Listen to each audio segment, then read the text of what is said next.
Yes, right there.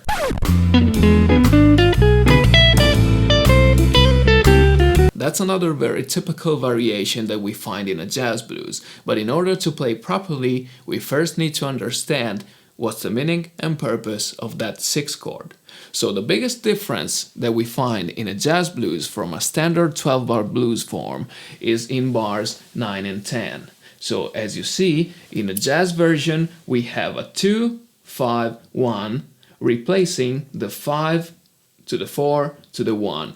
So a very tonal major perfect cadence replacing the bluesy sounding 5 to the 4. So what do jazz folks typically do?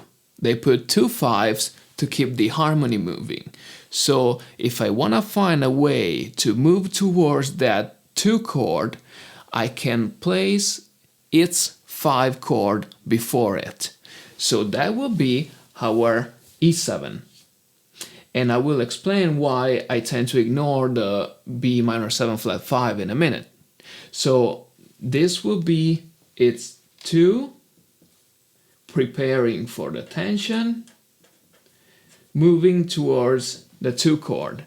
So another 2 5 1 moving towards the real 2 5 1 or the primary dominant 5, which would be D7. So unlike the other 7th chords that we find in the blues, this E7 has a proper dominant function, as did this G7 that we talked about in the last episode, and you can go back and watch that first. So this E7 is a proper dominant moving to the 2 chord. The same was for this G7 moving to the 4.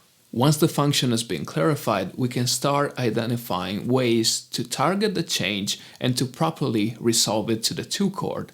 Generally speaking, over a dominant chord leading towards a minor chord, the major third would be a good choice. So in our case, the note G sharp over the E will do the trick. Now, if we have a quick look at the other chord tones of E7, what we find out is that they are very inside the G blues tonality. So let's take E for example. Root, it will be a major 6 in G.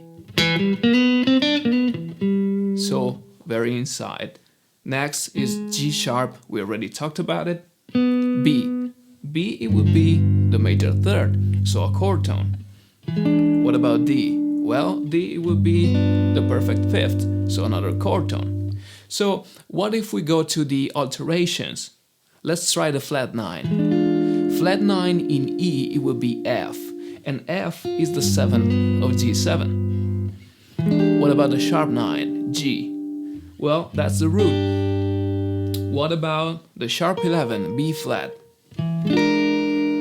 B flat is the flat 3 of G, so basically the blue note.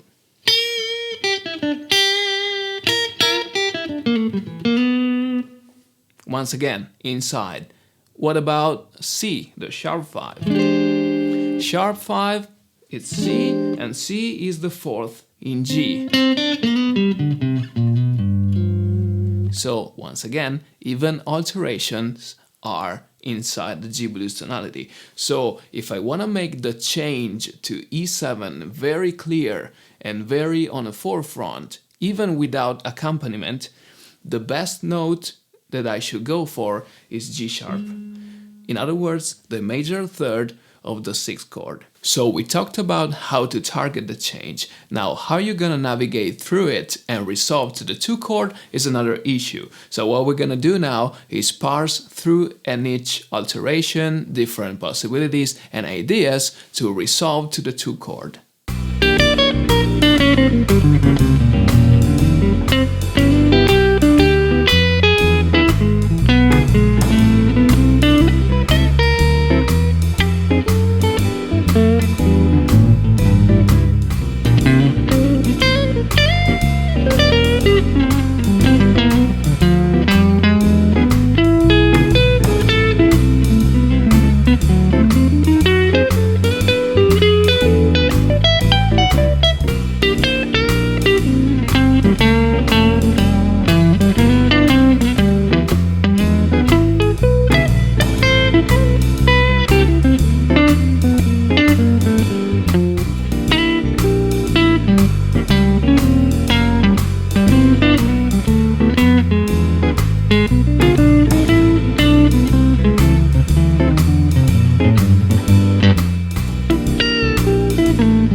A little bit now. Why was I ignoring this B minor 7 flat 5, so the 2 chord? Well, if we look at the notes of a B half diminished, B, D, F, A, that's basically a G9, a rootless G9.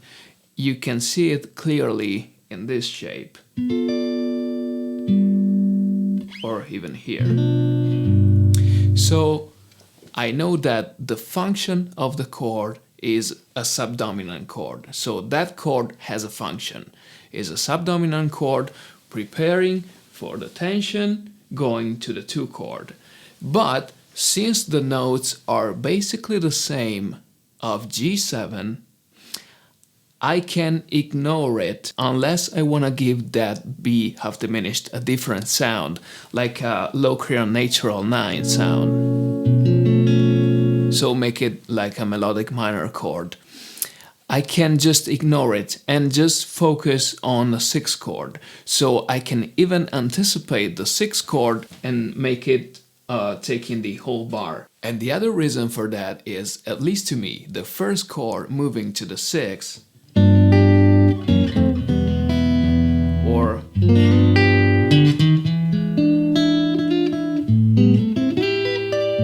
has kind of a bluesy, soul, gospel-ish kind of sound that I really like. And putting the 2 in front of the 5 chord will kind of attenuate the effect.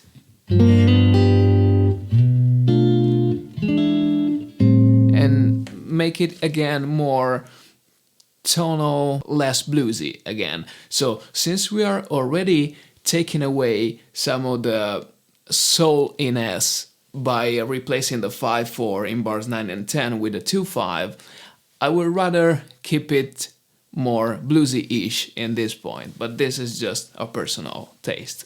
Okay, finally, how about a standard 12-bar rock blues? Well, in this situation, there's no chord preceding the 5 chord. But what if I wanted to borrow from jazz and put some chord there to anticipate or to create tension towards the 9th bar? So if we follow the same principle, we will put the 5 chord of D7. So A7 will be a 5 chord to the 5.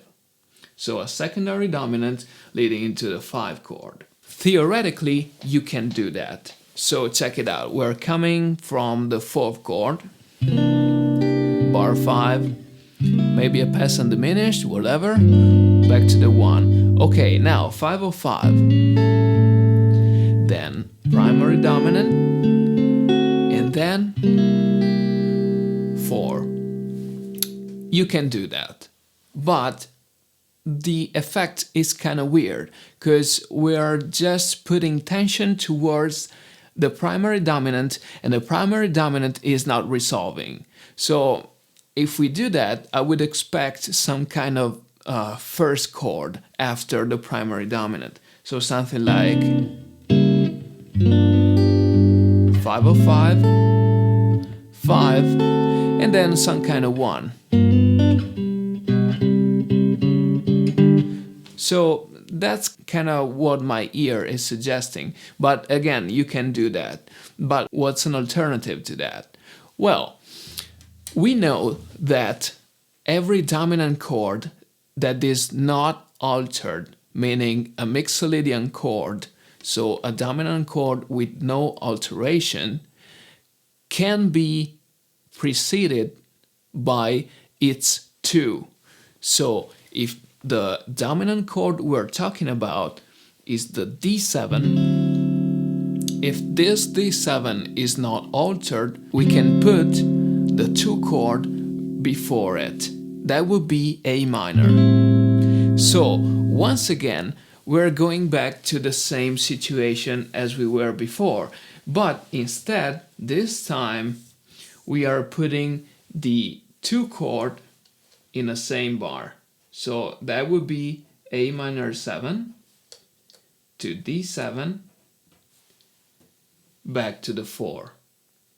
So if we are in this situation here, what's the chord or the proper dominant chord that I should put before this? Well, we're back to the same situation. So instead of the A7, I would put an E7. So a 5 of the 2. So even if we're talking about a standard 12-bar rock blues, we can also apply the same principle going towards a 2 chord, even if the 2 chord is not there. Now, if you think about it, if you do that over a standard 12-bar rock blues, that will actually be playing outside, because you will be navigating through changes that are not there.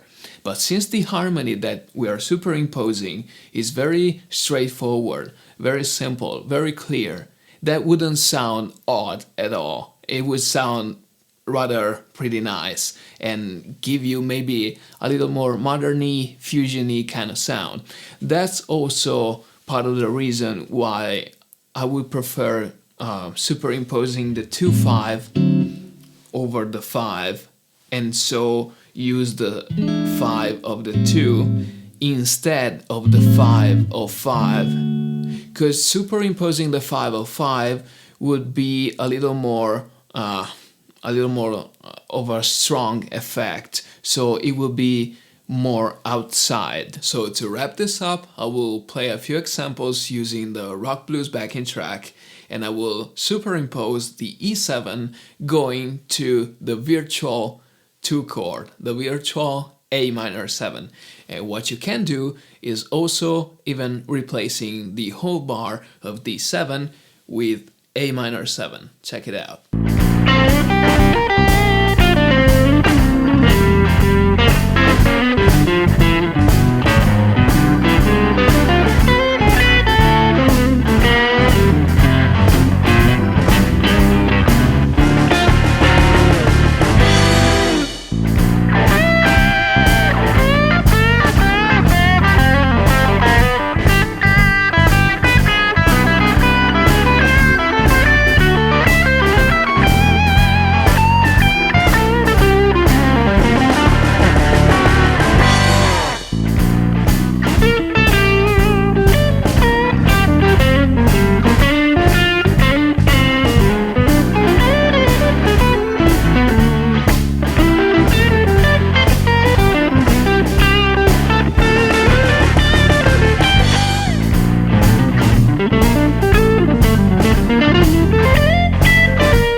that's it for today. I really hope this was helpful, and make sure you like, make sure you subscribe, and stick around because I got very special projects coming very soon.